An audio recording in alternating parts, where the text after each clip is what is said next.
भाई साहब, ये भगवान का बैटरिया खत्म हो गई है का? थोड़ी देर चले फिर लुल हो गए। क्या क्या मतलब नया बैटरी लगा दो, किधर लगता है? लगाओ। अरे भैया इसमें बैटरी नहीं पड़ती। तो काम काहे नहीं कर रहा है? मैन्युफैक्चरिंग डिफेक्ट है का? अरे कोई डिफेक्टिव पीस नहीं बनाते भाई हम। ये भगवान को आप बनाया?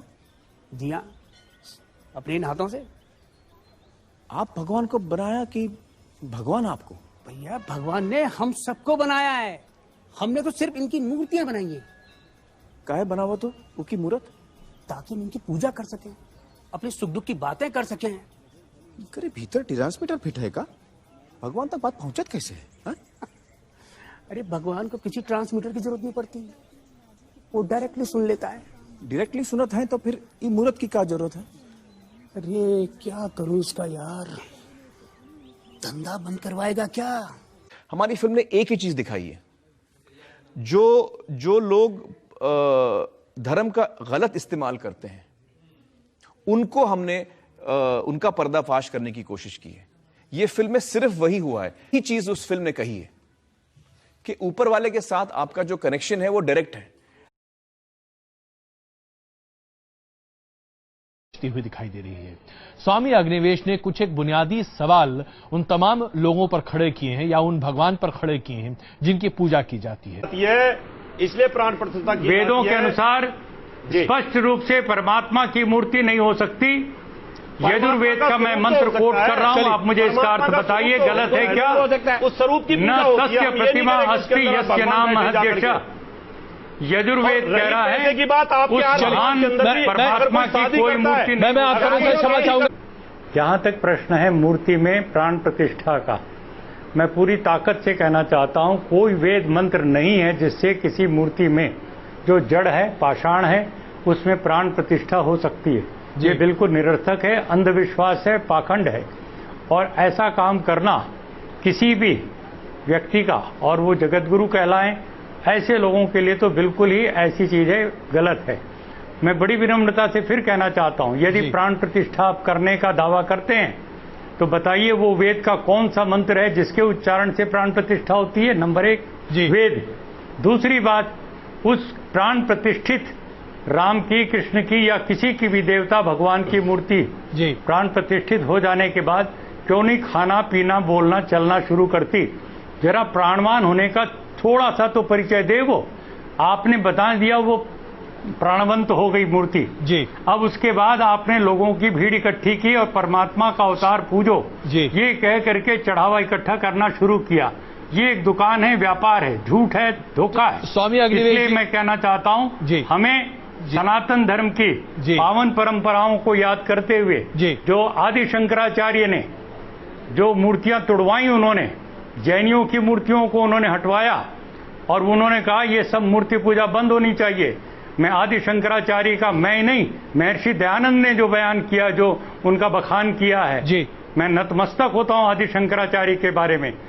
मैं कहना चाहता हूं स्वामी जी, हमारे देश में मूर्ति पूजा नहीं थी। बिल्कुल स्वामी जी, मैं क्षमा चाहूंगा, बीच में आपको रोक रहा हूं। पूजा को ला करके परमात्मा के स्वरूप को जो बिगाड़ा गया है स्वामी जी, इसने हमारे बहुत आदर से मैं आपसे क्षमा चाहूंगा, वैदिक धर्म के ऊपर एक बहुत बड़ा कुठार। स्वामी जी बहुत आदर से आपसे क्षमा चाहूंगा। आपकी बात मैं बताना चाहूंगा। एक राम जी, मैं एक सवाल पहले और ले लूं। स्वामी जी मेरा आग्रह है आपसे, अगर आप अपना जवाब थोड़ा छोटा रखें क्योंकि हमारे पास वक्त बहुत कम है, कई मसलों पर हम चर्चा कर पाएंगे।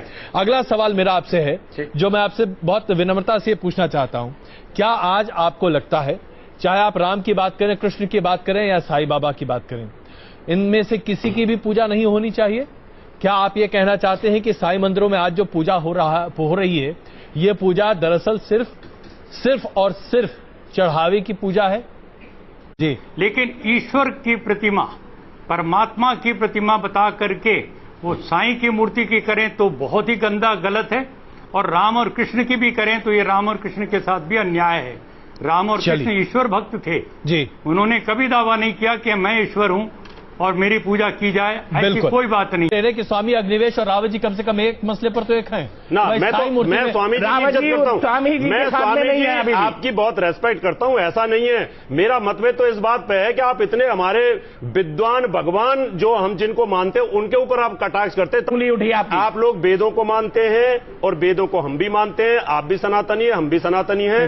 नाम आशीष है, मैं नेरुल से आया हूँ मैं बीपीओ एग्जीक्यूटिव हूँ। मेरा आपसे एक सवाल है, इस्लाम में हर गुनाह माफ है, लेकिन शिर्क की माफी क्यों नहीं है? अगर इंसान कत्ल करता है उसे माफी है, जिना करता है उसे माफी है, लेकिन शिर्क की माफी क्यों नहीं है? भाई साहब का सवाल है कि इस्लाम में सारे गुनाह की माफ़ी है, शिर्क की नहीं। कत्ल करता है माफ़ी है, जिना करता है माफ़ी है, शिर्क की माफ़ी क्यों नहीं? आप कुरान मजीद के बारे में जिक्र कर रहे जो सूरह निसा में है, सूरह नंबर 4 आयत नंबर 48 और आयत नंबर 116। इन दो आयतों में सूरह निसा सूरह नंबर 4 में लिखा है कि अगर अल्लाह चाहे तो कोई भी गुनाह को माफ कर सकता है, लेकिन शिर्क को कभी नहीं माफ करेगा, क्योंकि जो शिर्क किया है वो बहुत भटक चुका है। तो इसमें यह नहीं लिखा है कि अब जिना करेंगे तो माफ करेगा ही, कर सकता है अगर आप तौबा करेंगे तो। अगर आप तौबा करते कि मैंने जिना किया हूं, मैंने कत्ल किया हूं, मुझे माफ कर दे और इंशाअल्लाह मैं आइंदा नहीं करूंगा, तो अल्लाह माफ करेगा। उसी तरीके से शिर्क भी, अगर आप शिर्क करते हैं और अल्लाह से माफी मांगते हैं कि मैं अगली बार शिर्क नहीं करूंगा, तो अल्लाह शिर्क को भी माफ कर सकता है। लेकिन शिर्क की हालत में मरेंगे तो माफी नहीं है। आप मुशरिक जैसा मरेंगे, शिर्क करते हुए मरेंगे तो माफी नहीं। अगर आपने शिर्क किया, लाइक आज आप देख रहे हैं, कल भी परसों भी कितने गैर मुस्लिम बुत परस्ती करते थे, शिर्क करते थे, मूर्ति पूजा करते थे, अभी मुस्लिम बन गए। अल्लाह ताला बेशक माफ करेगा। और जिस दिन आप इस्लाम कबूल किए, आपके पिछले गुनाह सारे माफ, आपका स्लेट क्लीन। मैं माशाल्लाह अभी 46 साल का हूं, अच्छे काम करता हूं, इंसान हूं, गलतियां भी करता हूं। आप अगर इस्लाम कबूल करें, आपका स्लेट क्लीन। मेरे तो स्लेट में तो काफी चीज ऊपर नीचे है। अगर आप इस्लाम कबूल करें तो अल्लाह के रसूल फरमाते आपके सारे गुनाह माफ, स्लेट इज क्लीन। तो आप एक साफ सुथरे मुसलमान बनते, इसके बाद हिसाब किताब शुरू होगा।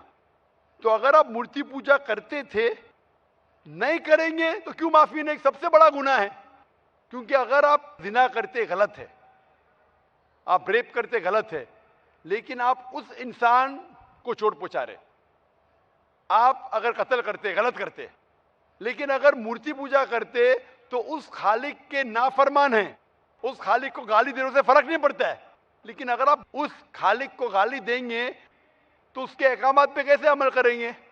आप उसके बताए रास्ते पे भी नहीं चलेंगे, आपका नुकसान होगा। तो आपके नुकसान को रोकने के लिए खुदा कहता है कि मूर्ति पूजा मत करो, कि मूर्ति पूजा करेंगे तो आप उसके जो अहकामात पे अमल नहीं करेंगे, आपको नुकसान होगा। उसके साथ साथ और भी गुनाह करेंगे। इसीलिए मूर्ति पूजा करने वाला सबसे ज्यादा बहका हुआ इंसान है। लेकिन अगर आप गलती के लिए माफी मांगते हैं और कहेंगे कि अगली बार नहीं करेंगे, तो अल्लाह ताला आपको माफ करेगा। मैं पूछना चाहता हूं, आप मूर्ति पूजा में मानते हैं भाई साहब? जी मानते हैं। क्यों? आपको लगता नहीं गलत है? आप क्या हिंदू है? जी। आपके मजहबी किताब में लिखा है, छंदों के उपनिषद में चैप्टर नंबर 6 अध्याय नंबर 2 श्लोक नंबर 1, एकम अद्वितीयम, खुदा एक है, उसके अलावा कोई नहीं है। लिखा है श्वेता उपनिषद में अध्याय नंबर 6 मंत्र नंबर 9, नाचस्य कसी जनिता न चदीपा, उस ईश्वर, उस भगवान का कोई रब नहीं, उसके कोई वालदेन नहीं। लिखा है श्वेता उपनिषद में चैप्टर नंबर 4 मंत्र नंबर 19 में, न तस्य प्रतिमा अस्ति, उस ईश्वर, उस भगवान की कोई प्रतिमा नहीं, कोई अक्ष नहीं, कोई पिक्चर नहीं, कोई पेंटिंग नहीं, कोई फोटोग्राफ नहीं, कोई मूर्ति नहीं, कोई बुत नहीं। लिखा है यजुर्वेद में चैप्टर नंबर 32 वर्ष नंबर 3 में मंत्र नंबर 3 में, न तस्य प्रतिमा अस्ति, उस ईश्वर, उस भगवान की कोई प्रतिमा नहीं, कोई अक्ष नहीं, कोई पिक्चर नहीं, कोई पेंटिंग नहीं, कोई फोटोग्राफ नहीं, कोई बुत नहीं, कोई मूर्ति नहीं। तो साफ तौर पे कई जगह आप हिंदू की मजहबी किताब में लिखा है कि मूर्ति पूजा गलत है। तो क्यों आप मूर्ति पूजा करते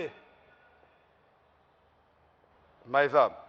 जी, इस बारे में मुझे सही तालीम नहीं है, मुझे थोड़ा वक्त चाहिए। मैं इतने हवाले दे रहा हूं कि आपको लगता है कि मैं फेंकते जा रहा हूं।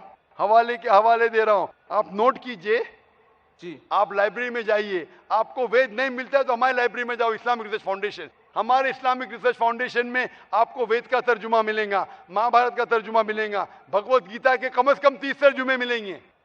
बाइबल मिलेगा, बाइबल का तर्जुमा मिलेगा, कुरान का तर्जुमा मिलेगा, हदीस का तर्जुमा मिलेगा। मैं नहीं जानता हूं कहीं भी हिंदुस्तान में इतने मजहबी किताब का तर्जुमा मौजूद है। इस्लामिक रिसर्च फाउंडेशन में फ्री लाइब्रेरी, एयर कंडीशन में बैठो, फ्री पढ़ो।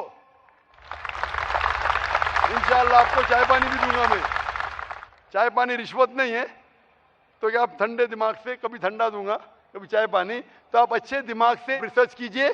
हमारे पास कंप्यूटर सॉफ्टवेयर है। आप क्या जानना चाहते हैं वेद के ऊपर, बटन दबाओ मिलेगा आपको। किधर लिखा है मूर्ति पूजा हराम में, बटन दबाओ कंप्यूटर में निकलेगा बाहर।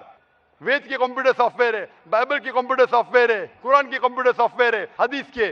तो मैं आपसे दरखास्त करता हूं कि आप रिसर्च कीजिए कि खुदा एक है, रिसर्च कीजिए कि मूर्ति पूजा गलत है, रिसर्च कीजिए कि आखिरी पैगंबर मोहम्मद सल्लल्लाहु अलैहि वसल्लम है। और मैं दुआ करता हूं कि आपको हक जल्दी मिलेंगे ताकि आप इस दुनिया और आखिरत में सफलता पाए।